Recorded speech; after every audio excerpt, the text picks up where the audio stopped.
بما ان حجاج اجازه النهارده، قلت له تعالى اعمل لك ويك اند بجد تحفه. حاجه كده فظيعه، حاجه انت كان نفسك فيها اصلا، بس ما كناش عارفين ان احنا نروح نعملها عشان البنات. قلت له يلا بينا نروح نودي البنات في الحضانه وننطلق.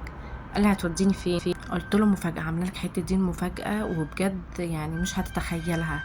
قال لي بصي انا شاكك في الطريق ده. قلت له بس كمل كده وايه وهقول لك على المفاجاه. ويلا بينا كده ماشيين في الطريق بتاعنا اهو، مش عارفه في حد هيعرف الطريق ده ولا لا. عايزه اقول لكم بقى المفاجاه عباره عن ايه. بجد هو كان نفسه فيها وانا كان نفسي فيها جدا، ما كناش عارفين نروحها. وانا ما كنتش حابه ان انا اروح عشان خاطر ايه، ما بحبش اخرج. بصوا بعمل لكم اهو زوم، عرفت ولا لسه؟ ما بحبش اخرج إيه والبنات مش معايا، بس المكان ده ما ينفعش البنات يجوا معانا فيه.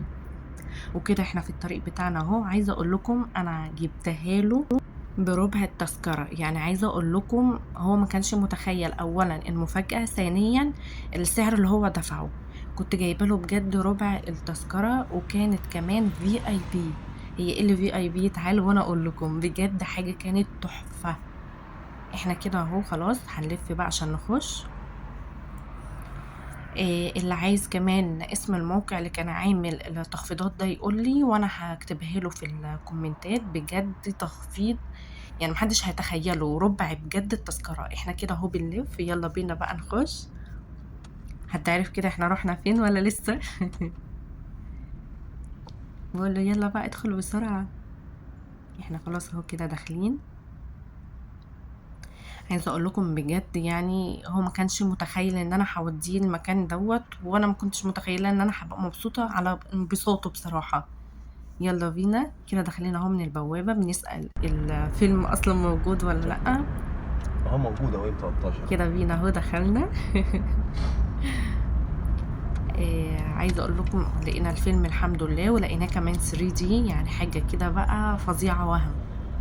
وزي ما قلت لكم بربع التذكره. يعني هو كمان ما كانش متخيل. يعني انا قلت له بص، دي اول مفاجاه ان انا جبتك اهو السينما، تاني مفاجاه هقولها لك جوه. قال لي خلاص ماشي. كده داخلين بقى اهو، يلا بينا الجراج. عماله اقول له يلا بسرعه يلا بسرعه، الجو حر وعايزين نلحق ندخل عشان خاطر البنات. عمال يقول لي طب ماشي زوري بالراحه. كده احنا اهو دخلنا الجراج. عماله اقول له يلا اركن بقى بسرعه في اي حته كده، الحق مكان بسرعه. بيقول لي المكان فاضي اصلا. يلا بقى يلا اركن بسرعه عشان عايزين نلحق مكان. وهو بيفتح النضاره بقى عشان يلبس. اوه جامده، شياكة. شياكه شياكه. والله احنا مسخرة شياكة مقولكش. اجي انا بقى الفضايح كلها جيت بقى عشان البس النضارة، حالفة ما هي تتلبس معايا والله ابدا. بصوا بقى هحاول ان انا ايه افتحها، مش راضية تتفتح معايا اصلا. اهي بقول لكم النضارة شيليها للاخر خالص. فتح كده معايا. بص مش راضية تطلع والله، ما انا طالعة. فتحت الكيس بقى، اطلعي بقى انت هتقرفيني. تتتتن.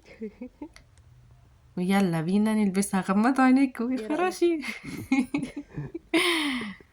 الفضايح دي اقلعي اقلعي بسرعة اقلعي. عايزة اقول لكم بقى ان المكان كان تحفة بجد، والكراسي اللي هي بتتفتح وتتقفل دي وكانت احلى لا مكتوب. فيلم زي ما انتوا شايفين. بس الواحد ما كانش متوقع بصراحة النهاية بتاعته، بس الواحد استمتع بال 3D، كان جامد جدا. ما تنسوش بقى لايك والاشتراك في القناة عشان يوصلكم كل جديد بإذن الله. باي باي.